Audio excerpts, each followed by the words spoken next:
We're Well, live. hello. Welcome, Mr. Biznutt. Hi. Steve Barnes, welcome very much. Thank you very much for joining Kathleen and I in this interview. As you know, I've invited you to join us. We want to interview you. I'm writing a book, Wake Up People, Grow Your Income, Keep Your Wealth, and Create the Lifestyle of Your Dreams. And Steve, I have come to know you over the last year or so, a little bit about you anyway, and I really admire your financial astuteness. And I feel that you have so much to offer our viewers and the readers of my future book. And so I thank you so much for joining us on this interview. Well, thank you for having me. I'm kind of honored, I got to tell you. I think an important lesson I learned from all of this is to take pride in yourself at all times. Always remember where you came from and who you are today, and remember where it is you want to go. So that helps me drive myself into the future with you ladies as a team, because I think it's wonderful the pride that I have for you inviting me as a guest and also as an interviewer. This is fabulous. I love it. Thank you. We love having you. We sure do. We sure do. And I like what you had to say, because it is somewhat of a GPS type of a model. You need to know where you are, and you need to know where you're going. And there needs to be a decision about where you're going, so that you know how to go about getting there. And I definitely see that in your financial walk, if you will. And I so appreciate that you allowed me a glimpse into your finances. I am a CPA. I am a certified tax coach. So your information is safe and private with me. But I so appreciate you being willing to come and share some of those valuable nuggets that have helped you just traverse over the course of your life to arrive at a real solid financial base. Would you mind giving us some background as regards to where'd you get this wisdom from? Well, to be honest, it's all from my dad. My dad came into my life when I was 4 years old. He's a stepdad and a superhero and one of my very best friends in the universe. He's actually only 16 years older than me, so he really is kind of one of my best friends. So it's a unique relationship, and I think that was part of the grease in the wheels that allowed him to approach me and teach the things that he had to offer me. I can't really speak for what type of lifestyle my dad lived before I came along, but I'll tell you that he's a wealth of knowledge of information all across the board on all levels of everything. Finance is just one of the things that he taught me.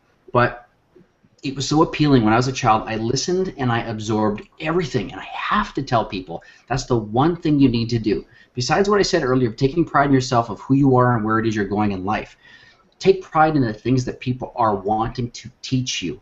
People are taking the time to give you information because they want to. And we talked about this a little bit earlier, but I want to be known as somebody who's there to help people just like both of you are, and I take a lot of pride in being that person. So my dad was that person to me, and that's where I got that one quality, of taking the pride in who you are, teaching people. So where that all came from, I mean, it started off really early, really early. Like, I had some real values instilled on me at an early age, and I can remember being 13 years old, for example, getting my first job.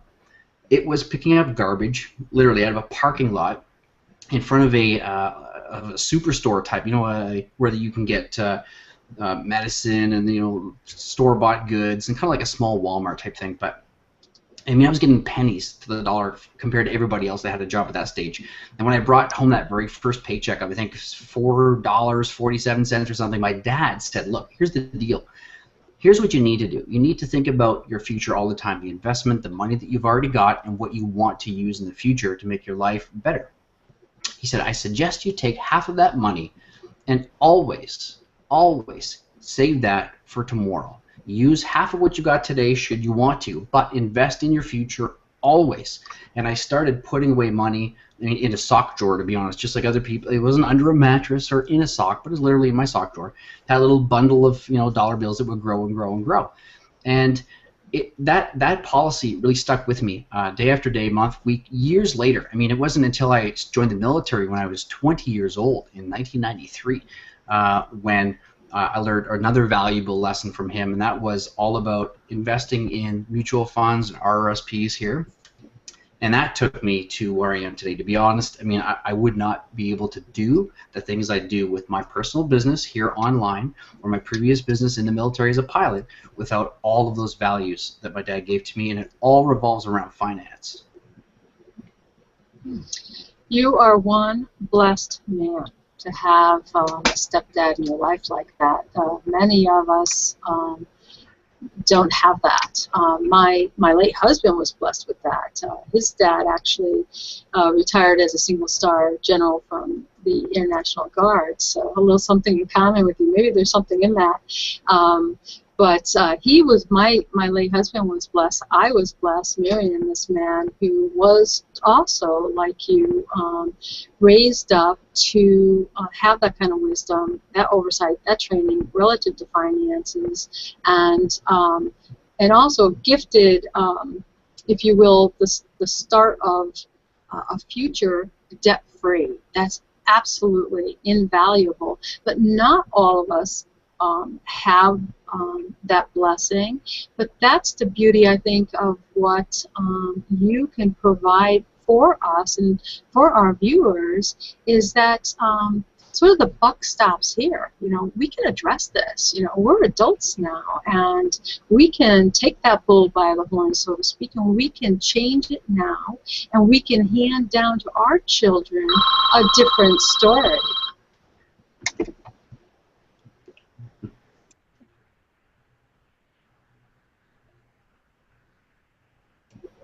Can you hear me? Absolutely. There we go. Yeah. Go right ahead.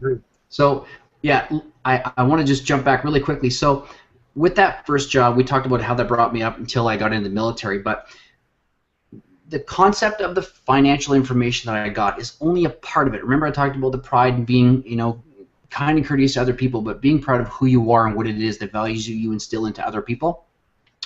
I think of that financial information that I gained as only a small percentage of it. A larger percentage is people being open to the information, taking it, absorbing it, believing in their heart, mind, and soul that it's a good thing, and then following up on it. It's great to hear and listen. You can get books on finance anywhere, but if you really don't believe in your heart, mind, and soul that what that person is telling you is for your own benefit, you're not going to absorb it. You're going to hear the words, it's going to go in one ear and out the other. And that's where my dad had a gift for being able to sit me down as a young boy and saying these things, looking to me into the eye and saying these things from his heart. And I knew that he wanted good for me. And you can feel that from people. You really can. When they're being honest. It's an easy thing to see when people are being so kind and courteous, taking time out of their day, going out of their way, making their lifestyle revolve around other people. That's a good thing. That's why I ended up joining the military. After 22 years, I wish I could still do it. I mean, I love to serve people.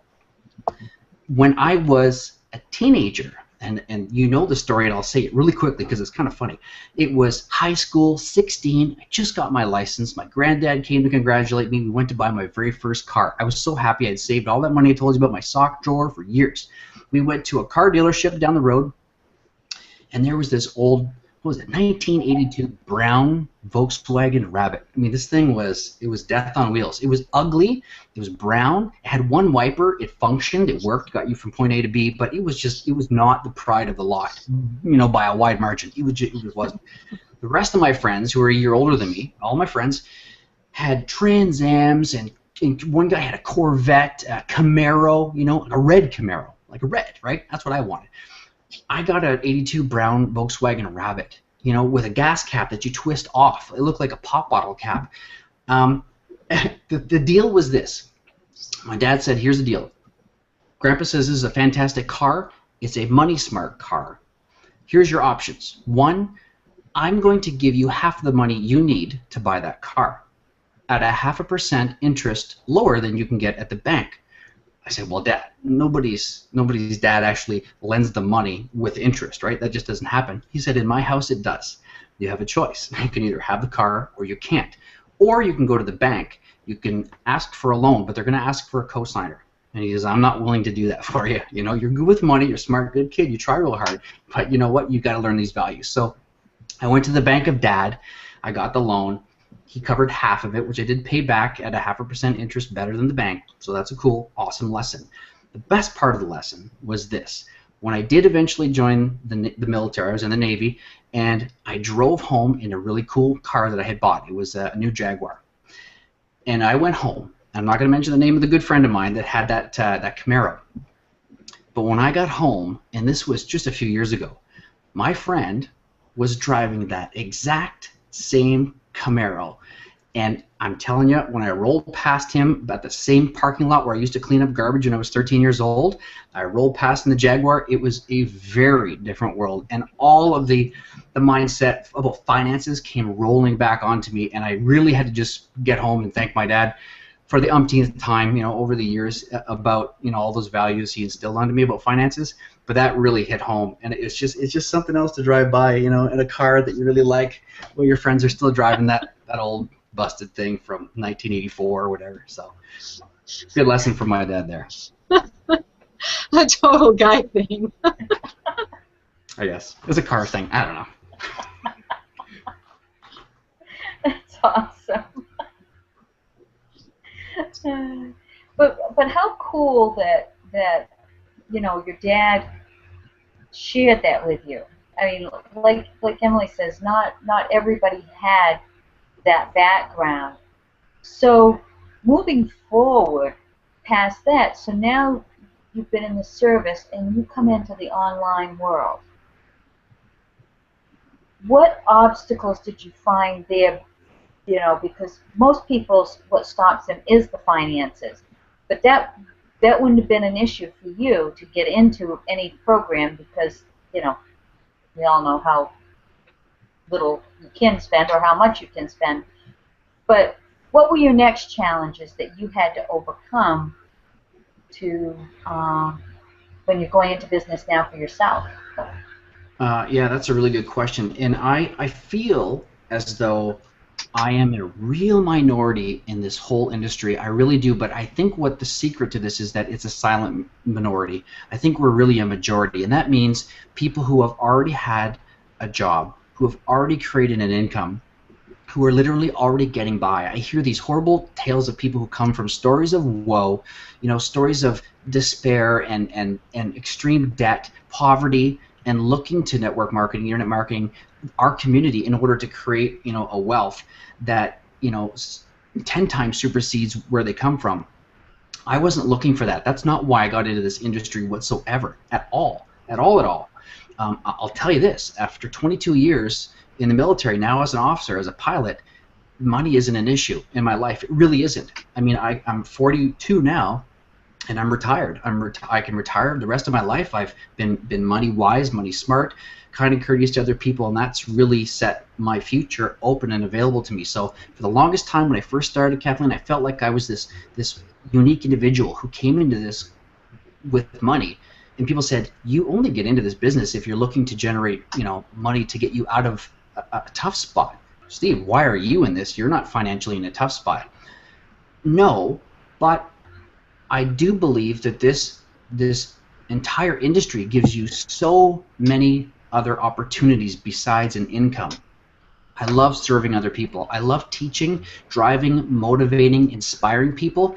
And if I'm no longer able to do it in front of a battalion of 20,000 people, then I'm going to do it on a webcam in front of 20 million people. I'm going to find a way to drive and inspire and motivate people no matter what. So to me, the money side of all of this, the income that we can generate using this industry, is really, to me, a secondary thing. It's a perk. It's cool. It affords me extra time freedom to do this sort of thing every day. You know, it's a good thing. But I do believe that I'm not so much a minority anymore. When I hear about other people, the both of you come from great backgrounds as well. We're all sharing the same industry. You may have struggled years and beyond, but last year we were all doing okay. We do this because we want to. We do this because we find that it offers many more levels of expanding our life, paving that road, for the future that we want to go down, seeing ourselves at point B while we're sitting at point A, knowing that this industry is going to get us there. That's kind of why I do it. I have to agree with you. The whole it is far more than the whole money thing. It's a lifestyle. It's a way to meet people that have your values. I think about the events that we have been to, and that camaraderie that builds, and you build those relationships that truly can turn into a lifetime of true friends. I mean, people say you can usually count the number of your true friends on one hand, but I think in this industry that you can have far more than that if you're authentic, and you come out as who you really are, and that you truly are there to help people. It doesn't matter, where they're at. It's lifting people up. That's what I find inspiring, is being able to lift others up. And that's kind of what I hear you saying, is that it's what you're about. Yeah, here's something inspiring for you that'll break a few hearts. But when I last year, I think it was January, I was diagnosed with thyroid cancer. So that's what sort of brought my military career flying to a screeching halt. Knowing that, that was kind of the end of that journey for me after 22 years. That was a really tough pill to swallow. It was hard. And I went online for months looking for another way to keep that level of lifestyle that I have crafted for my family, using all of the financial wisdom that I've gained over the years. And of course, the fantastic job of being a pilot. I mean, that's good salary. It's great. It set me up. And I was able to save wisely. So not being able to perform that function anymore left me at home for a long time, not really able to do much of anything other than incline myself in bed or on the couch downstairs. That's all I could do for months, which is why I became friends with the laptop. I really was not an internet superstar ever. I'd never experienced the online world like I have now for the past year, and it started with meeting people online, learning about the concept of internet marketing, thinking that I could generate any kind of income whatsoever to offset the loss of my career from my home. Just blew my mind. I couldn't believe it. Here's the tough part. Here's the craziest. So after shedding blood, sweat, and tears with people in the military for 22 years in the Gulf, 9.5 months deployed, coming home, being diagnosed with cancer, that checked on me daily were the friends that I made that you just talked about at the live events that we've been to. And both of you, it's the people that I've met online. I love my fellow brethren in the military. My brother in arms, they're good people. But believe it or not, because I don't function on that level anymore, nobody has called me in almost a year. No emails, no texts, nothing. It's everyone that I have met in the online community. It's real people. It's unbelievable. But this is crazy. This is ridiculous. You would think it would be the other way around. I was shocked to find that every day it's good people online. These are the relationships that I want to have now. This is where I will spend all of my days. And this is where I would love to bring all the rest of my friends from the military when they retire. Because my gosh, it doesn't get any better, right? Look at us, all smiles. This is fantastic. It's true, and that is, I thank you for that lead-in. That is why I'm writing my book. Wake up, people. Increase your income, keep your wealth, and create the lifestyle of your dreams. I knew nothing of this lifestyle a year ago. Well, just a little over a year ago, I came online. I wasn't in social media. I went on just looking, how do I market my tax planning business? How can I get this beautiful information that's so valuable down to the people that need it? And but what I found was this whole world, this whole online business world, and the opportunities are just amazing. And I think of just a year ago, just a year and a half ago, I knew nothing about this, and I'm pretty, I'm pretty educated, and I'm pretty well read, and I certainly was well on the internet, but just not social media and just not conducting business. But this is huge, and it's getting more so.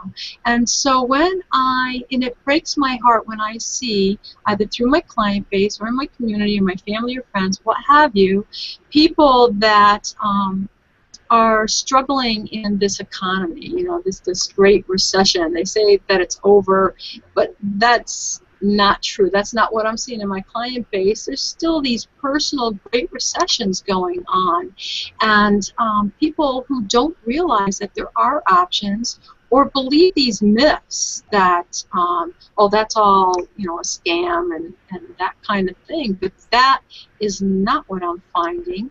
And now that I'm becoming the CPA to many of these online entrepreneurs, these network marketers, and other individuals who are bringing their skill set to the online world and making it available, learning the craft of marketing, there really is good money to be made, as you say. So of course we want to bring more people into here. And I often hear that social media, they're not real friendships.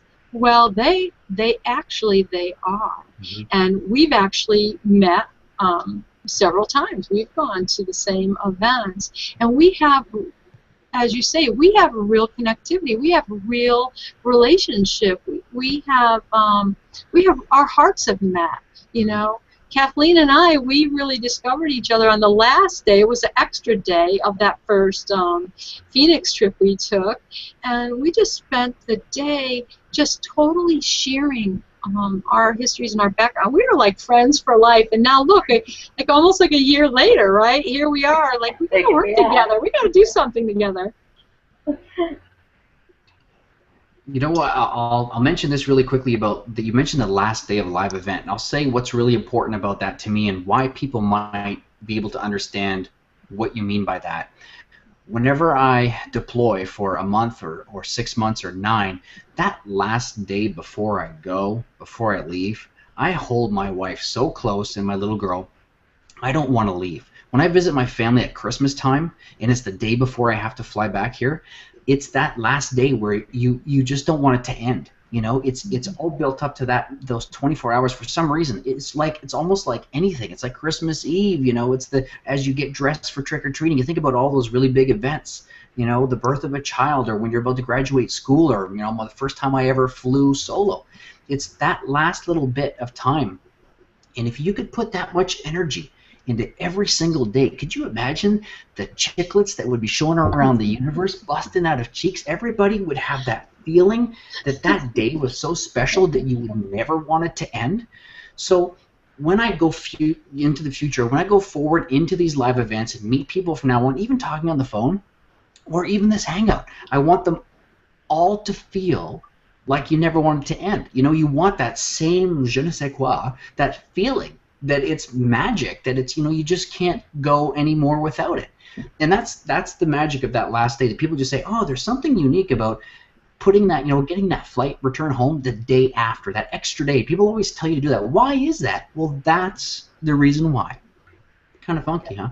It's kind of like an endorphin in your system, and it's like there's something there to help hold you over until the next time when you can be together again. And you come home and it lasts for a little bit of time, that whole feeling of being around people that you feel so loved. I can't explain it any other way. It's just there's this immense gathering, and yeah, it is. It's very, very, very special. Yeah, well, we are in the trenches together, and so we have that camaraderie that comes through persevering, having goals, having hearts, stepping out in ways that maybe aren't common, and so we do have some kind of glue or connectivity there. And so when we are at these events, and they're intense, so you're really learning, but you also have the social time, the networking time. And I'm Steve, I'm seeing you swing on a pole here. When we were on the street, and you had picked up some kind of advertisements. They were trying to hand them out to everybody passing by. It was just hysterical, and I think I have footage on that. But it's like with our families, when we're all grown up and we think back, we don't necessarily remember every single day, but we do remember like the family trips, the vacations, or special occasions at an aunt or uncle's house, or what have you, grandma's house. And so these events or whatever, these times together, they're like that, wouldn't you say? Oh yeah, absolutely. And I can remember stepping into the hotel lobby the first time and seeing the people that I'd seen digitally, their faces represented flat on a screen in my home, strangely enough, right? For the very first time live. Like people just stepping out from behind a pillar or sitting down in a leather chair when we walked into that the restaurant area. Just, seeing even some of the leaders take the stages for the first time, even not a stage, a little platform, but still you're like, wow, it's all real. Everything is just magnified 10,000-fold, and I think that's where a lot of the spark, the fire that comes from, that motivates us, is from these live events. And we talk about it all the time, and it took me going to my first live event to actually believe it and feel it and understand it. Now I can put it into words. Now I can really promote it, sell it, get people to understand what it means, because they see the conviction and hear it. They can go, wow, he's not kidding. This isn't a joke. It's real. It is real. Here's how I can tell you that. Come and hang out with me for an hour. You'll be laughing, having a good time. I guarantee it. We can sit. You think this is funny? You should listen. Pull up a couch one time with me, right? Grab a coffee, all right? You wouldn't want to leave. I'm telling you, because that's the magic of hanging out. I think how cool was the breakfasts that we got to have together, right? Have breakfast. We would get more done in half an hour, than we could sitting online trying to draft up stuff on my notepad, trying to talk it, work it through, share the screen, all that stuff. So I'm telling you, wait for the next one. I can't wait. I'm excited. We're fun. Oh, it's going to be a blast. Yeah. It's going to be a blast. And we've learned enough in the past to really now make more of it, and to really capitalize on the time together, the energy together, and really just growth. So that mastermind concept, we talk about the breakfast and getting so much done, that's really what was happening. We were really just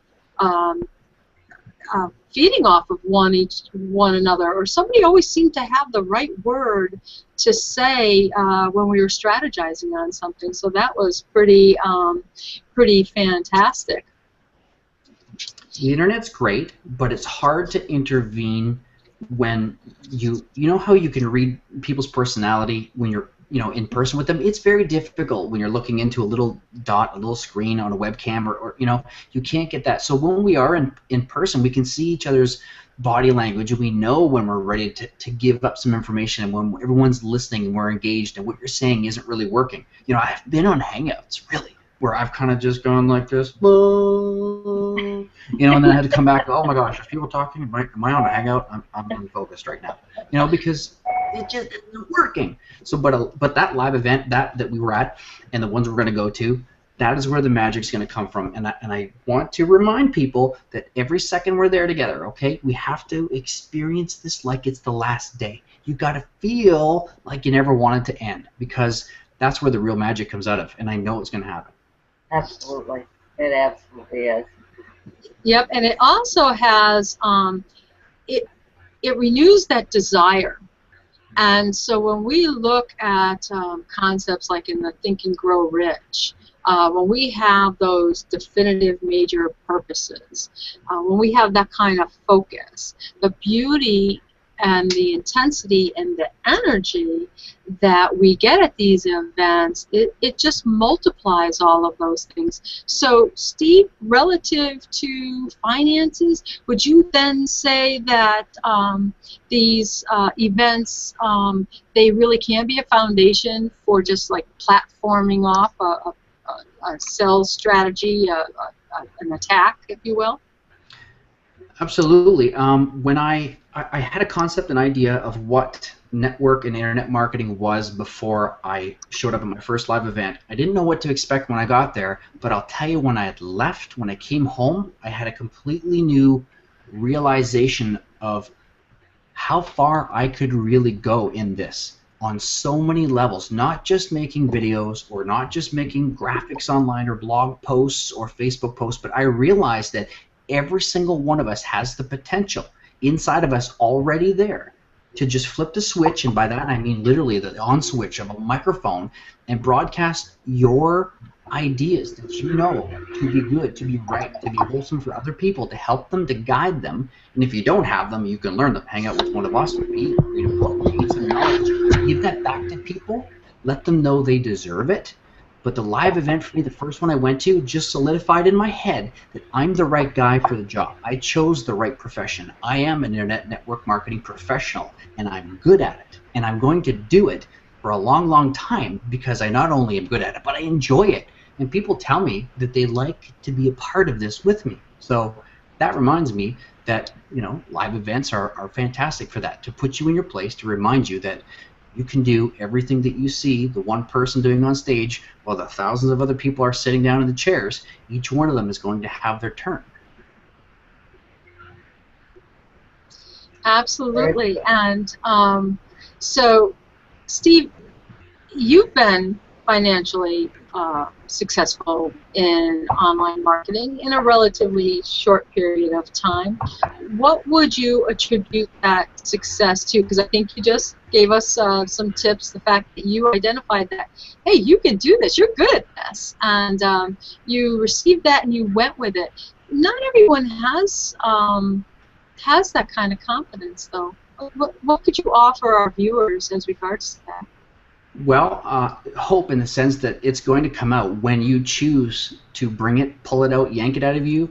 That's your business. If I find you, I'll pull it out of you myself, because everybody already has it in them. For so many years, I sat quiet, if you can believe this, below the waterline on a ship, sailing the seas, not talking to anybody. I was the most quiet guy in the military. Honestly, it was like ridiculous. I had no voice, I had no passion, no desire. I didn't want to be that loud, in-your-face kind of guy. My hands move around. I feel like I'm French. You know, I didn't want to be that guy. But I can't really put my finger on what happened. But I remember a friend of mine said to me, Steve, you seem like a very cool, unique person. That there's something inside of you that, for some reason, you're just choosing not to let out. And I kind of said, you know what, she's right. My friend Tara said, you know what, Tara, you're right. What am I not bringing out? She says, here's the deal. Here's where you can start to change things.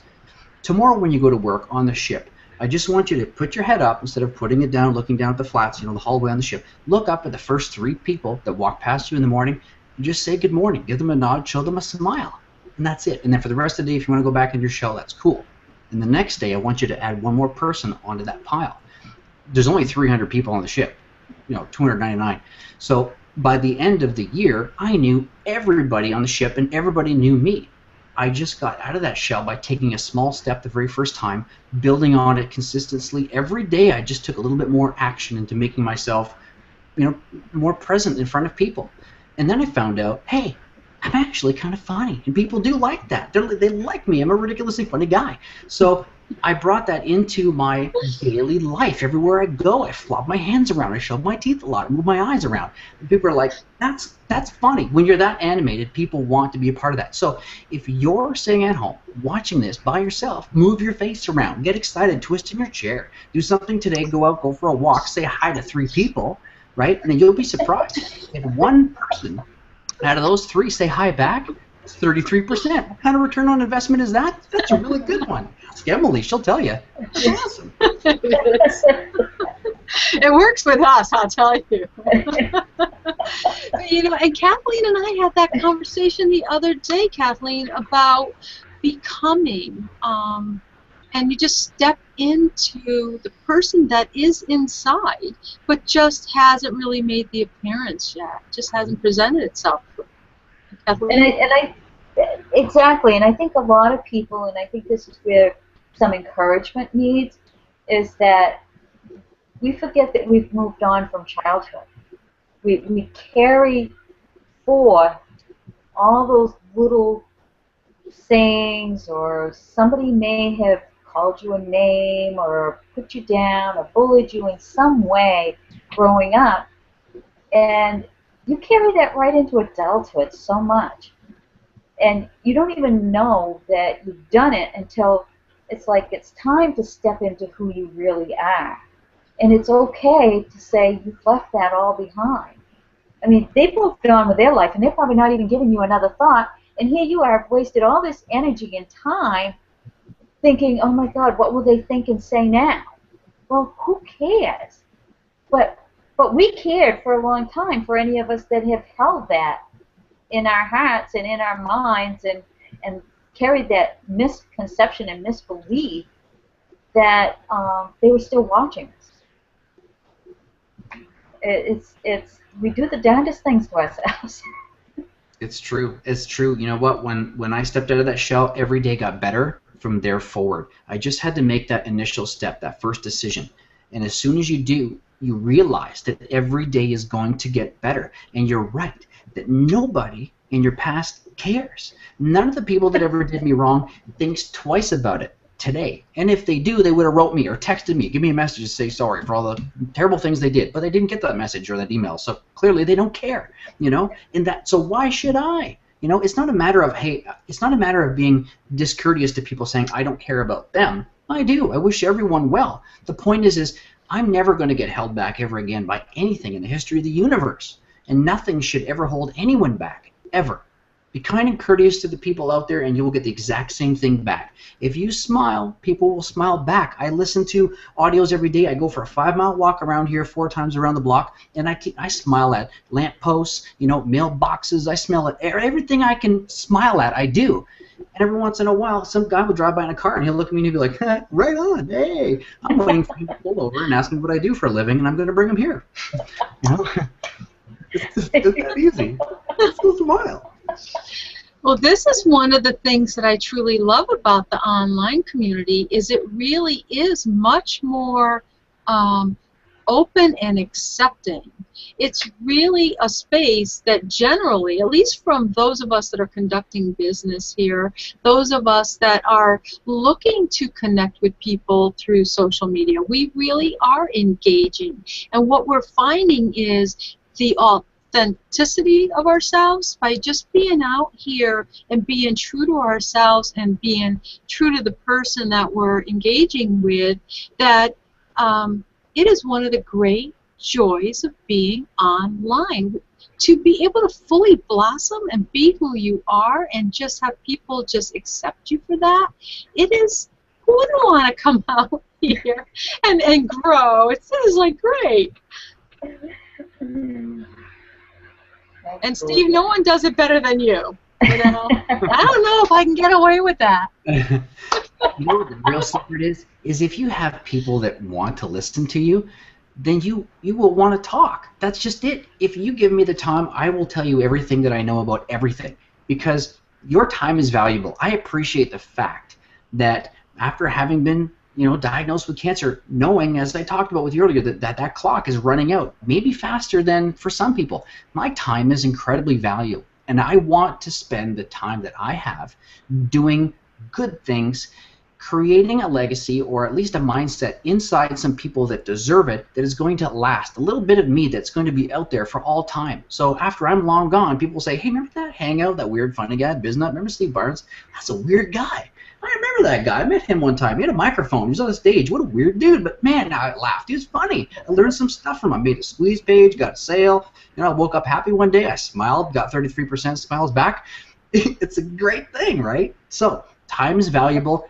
Give people your time, and they will give you theirs. And that's the magic of this whole thing, is that now that we have this Hangout out there, it's going to be replayed in front of billions of people for all time. So it'll be the year 30,000, and people will still be looking at all three of us going, now there's a cool group of people I wish I could have hung out with back in 2014. For sure, for sure. And we are, too, by the way. We have a lot of fun when we get together. We sure do. And I like that idea, Steve, of the legacy and being able to leave these tidbits. And I think you're a great one for that. Not only are you animated, not only does that so appeal to so many of us, but you know, it's also just so natural. It's so grounded. It's so relatable. And to think that we can come out of our shell just by starting off with maybe smiling with 3 people. So that might translate online. What would that translate, Steve, online? What would you say that does for the newbie who sees this, who says, you know, I'm going to go out and find out what they're talking about. Turn off the TV, you know, put away the games, and just go out and find out what to do. And what tidbits would you offer? Well, I'd say they're already off to a good start, and this is how I can guarantee that you have already put yourself in the right frame of mind. Because if you're hearing any of us speak right now, you're watching this, which means you're already taking the first step, and that's to gain some knowledge, right? Understand about the community, about the people that are out there, who it is you're going to work with, and who you want to work with in this industry. It's not just about a business or a company or sales, you know, or generating leads or closing people, all that stuff. It's about having a relationship, which we are together right now. The 3 of us together are having a relationship, and we're engaging with you, the viewer, watching right now. That's the very first step, okay, is to be able to take in some of this information. That's the big takeaway. I remember when I first started, I'm a very, very professional, analytical guy. As you know, a helicopter pilot, I have to be strategic and tactical all the time. I hit up internet marketing. I put the webcam away. I said, no, I'm not putting myself out there until I understand everything about the internet world. Everything, every book, every video. I was eating the stuff up, realizing that I wasn't engaging with people. I didn't have any relationships built. I wasn't able to take in a plethora of knowledge from people like us who are willing to teach and talk to you, you know, all the time, give you this kind of information that you can't get from a book. You know, you can read all the books and watch YouTube videos all day long, but you're only going to get so much from that. So by taking in the information that we're giving you, by me being able to stop that, you know, that strategic tactical method of trying to keep myself out of the internet world before I learned everything, because you can never know everything. You just can't do it.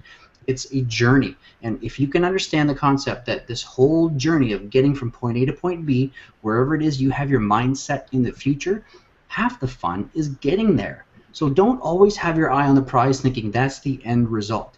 Make small steps, small goals along the way, achieve those goals, and move to the next milestone. This is just a drop in the bucket for me today. Hanging out with you guys is just one of the cool things I get to do.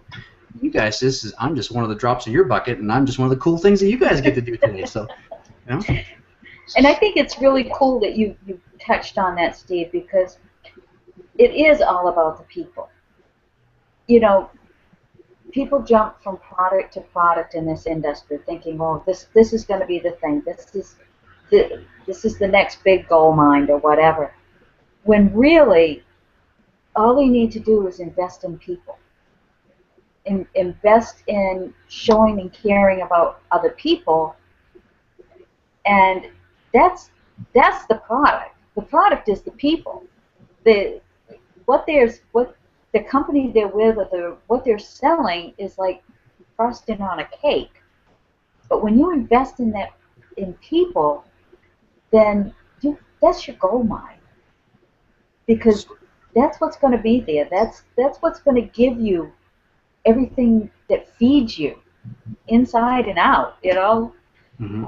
Thank you for saying that, because that was the most condensed version I've ever heard of, you know, my cartoon act of saying that your company, your business, is just a platform. I'm sure Emily will teach you all the ins and outs of that, but your business is just a platform for you to stand on to do your work. People are the product, okay? You can own the fanciest company, the best business, okay? You can have the coolest car in your driveway, but if you don't put gas in it, if you don't put people into that system, that machine, it's not going to go anywhere. So I'm glad you said that people are the product. At the end of the day, truly, I can ask anybody what it is they want in life. People ask me, I say, I want time. I want more time. How am I going to get that? I'm not going to get it by doing anything other than creating an income that allows me to offset what I'm doing that I need to do to pay the bills or to have a life, to go places, to experience things. It all takes money. It takes finances. You need to be smart about it. So I'm using the internet marketing world to generate that income that I've offset from being a pilot, which I can't do anymore. That affords me the time freedom to do things, which is hang out with cool people like you guys. That's the whole deal behind this, right? One word for me, it's time. I want more of it. I'm using this career, this business to generate that for me. And where does all of that fuel come from? Where does all of that money come from? Where does the income come from? It comes from the people. It comes from their pockets. You just can't, there's no other way to get around it. You can't say, well, Steve, you're going to borrow that money from a bank and that's going to come into your business and that's going to thrive and grow. No, it comes from the people that want to be a part of your community, your team, your network, your business, that platform that you stand on. They see that and say, cool, I want to do that what she's doing. I want to do what he's doing. That looks fun. It looks friendly. It looks great. There's so many strategic advantages to having a business. It's unbelievable. And if you're in this only for the money, you'll fail, because it's not about generating the money. It's about generating the relationships, which lead to people coming and building your team, which eventually builds an income. Anyway, so the product is the people. Yes. Yeah, it is. It's coming into this space and having a heart for people and seeing what their needs are and meeting those needs and being a servant. So money is just a tool.